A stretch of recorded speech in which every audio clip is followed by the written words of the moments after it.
જય ગજાનંદ, જય માતાજી। જે દીકરા દીકરીના લગ્ન નથી થયા એના માટે આ શ્રેષ્ઠમાં શ્રેષ્ઠ દિવસો આવે છે। એટલે કે તુલસી વિવાહનો પ્રારંભ આપણે 1 તારીખથી થશે અને પૂર્ણિમાના દિવસે તુલસી વિવાહ સમાપ્ત થશે। તો આ પ્રયોગ તમારે 5 દિવસ કરવો જોઈએ। માતા તુલસી અને શાલિગ્રામની પૂર્ણ કૃપા પ્રાપ્ત થાય છે।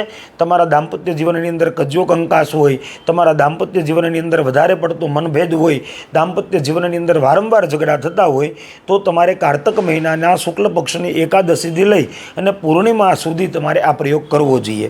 તો શું કરવાનું છે આ 5 દિવસ? એમ કહેવાય એકાદશીના દિવસે તમારે સવારમાં વહેલા ઉઠીને તુલસી ક્યારાની પૂજા કરવાની છે। તુલસી માતાને એક નાડાછડીનો ટુકડો વીંટવાનો છે અને તુલસીજીને ચૂંદડી ઓઢાડવાની છે। બાજુમાં જ તમારે શાલિગ્રામ ભગવાન પધરાવવાના છે અને શાલિગ્રામ ભગવાનને પણ એક નાડાછડીનો ટુકડો વીંટવાનો છે।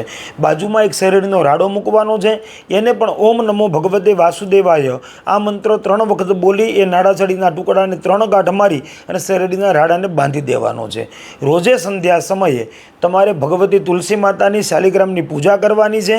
ઓમ નમો ભગવતે વાસુદેવાય આ મંત્રના 108 વખત જપ કરવાના છે અને પૂર્ણિમાના દિવસે સંધ્યા સમયે તમારે 3, 7 કે 11 આ મંત્ર બોલી અને તુલસી માતાની શાલિગ્રામ ભગવાનની પરિક્રમા કરવાની છે। કયો મંત્ર બોલવાનો છે? યન્મૂલે સર્વતીર્થાની યન્નામની સર્વદેવતા યન્નેન સર્વયજ્ઞાચ્છ તુલસીતામ નમામ્યહમ। આ મંત્ર તમે રોજે 11 વખત બોલી શકો છો અને તુલસીની પરિક્રમા કરતાં કરતાં પણ તમારે 27 વખત આ મંત્ર બોલવો જોઈએ। તમે ઘરે પણ આ પ્રયોગ કરી શકો છો। જેના લગ્ન નથી થતા એના લગ્ન થઈ જશે, જેના દાંપત્ય જીવનની અંદર તકલીફ છે એના જીવનની અંદર સુખ શાંતિ મળશે। તુલસી ક્યારે રોજે એક દીવો પ્રજ્વલિત કરવાનું ભૂલતા નહીં।